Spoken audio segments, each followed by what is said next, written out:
बिस्मिल्लाहिर्रहमानिर्रहीम। अस्सलामु अलैकुम। वेलकम टू हमारी दुनिया चैनल में।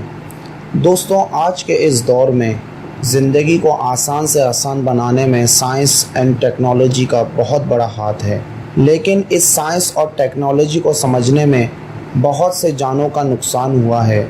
आज हम ऐसे जो अपने ही इन्वेंशन पे जान की बाजी हार गए। बात शुरू करते हैं फ्रांस रिचर्ड। इन्होंने एक ऐसा पैराशूट बनाया है जिससे जहाज के पायलट किसी भी हादसे से पहले अपनी जान बचा सकता है। और इन्होंने पैराशूट के टेस्ट के लिए पेरिस के एफिल टावर को बेहतर समझा, लेकिन इनकी दरख्वास्त को कई बार रद्द कर दिया गया। लेकिन 1912 में यानी कि 1912 में पैराशूट को टेस्ट करने के लिए उनको अप्रूवल दे दी गई। पैराशूट का टेस्ट डेमी के साथ कई बार कर चुके थे और वो उनमें सक्सेसफुल रह चुके थे, और इसीलिए उन्होंने और ऊंचाई से टेस्ट करने की दरख्वास्त दी। लेकिन ये अंदाज़ा किसी को नहीं था कि ये टेस्ट वो खुद अपने आप पर करेंगे।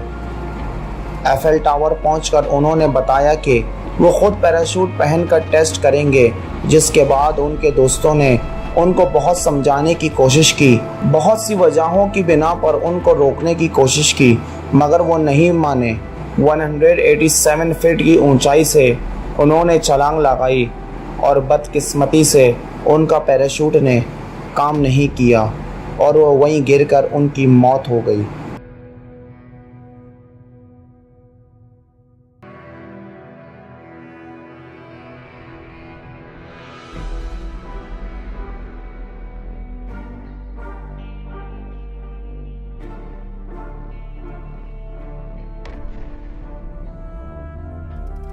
ये जर्मन के रिहायशी थे। इनको फ्लाइंग मैन के नाम से जाना जाता था। ये पहले इंसान थे जिन्होंने बगैर इंजन के हवाई जहाज यानी कि हैंग लिंडर से सक्सेसफुल उड़ान भरी, और इन्होंने 1 दर्जन से भी ज़्यादा गैलिडर के मॉडल बनाए।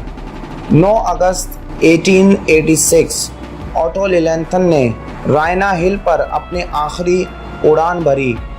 उस दिन उनकी पहली फ्लाइट सक्सेसफुल रही थी, लेकिन चौथी ट्राई पर वो अपना आपा खो बैठे, जिसकी वजह से उनका एक्सीडेंट हो गया और 50 फीट की बुलंदी से गिरने के बाद उनको काफ़ी चोटें आई। उनके गले की हड्डी पूरी तरीके से टूट चुकी थी और काफ़ी सारे फ्रैक्चर हो चुके थे, और इस वजह से 36 घंटों में उनकी मौत वाक़ई हो गई।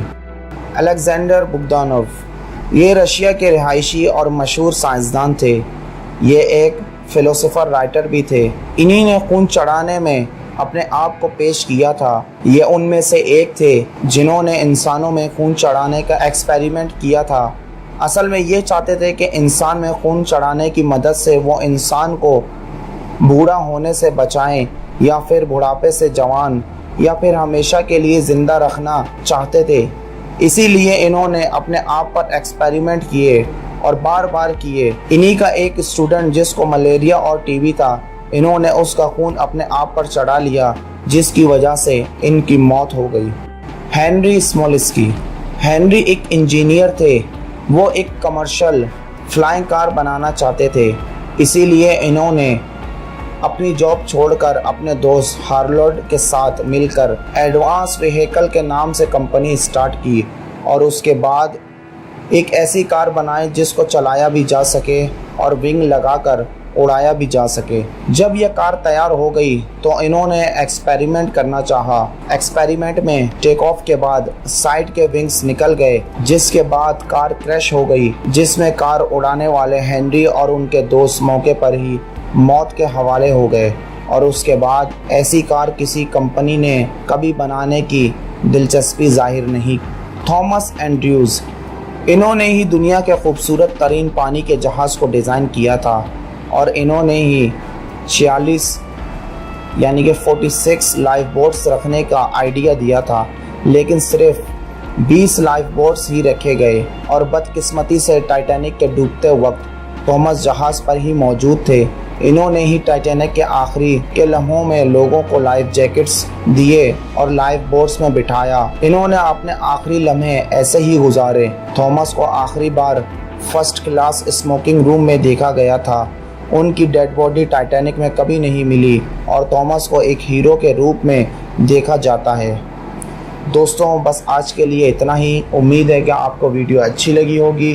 कमेंट सेक्शन में हमें ज़रूर बताएं। वीडियो को लाइक करें, शेयर करें। अपना बहुत सारा ख्याल रखें।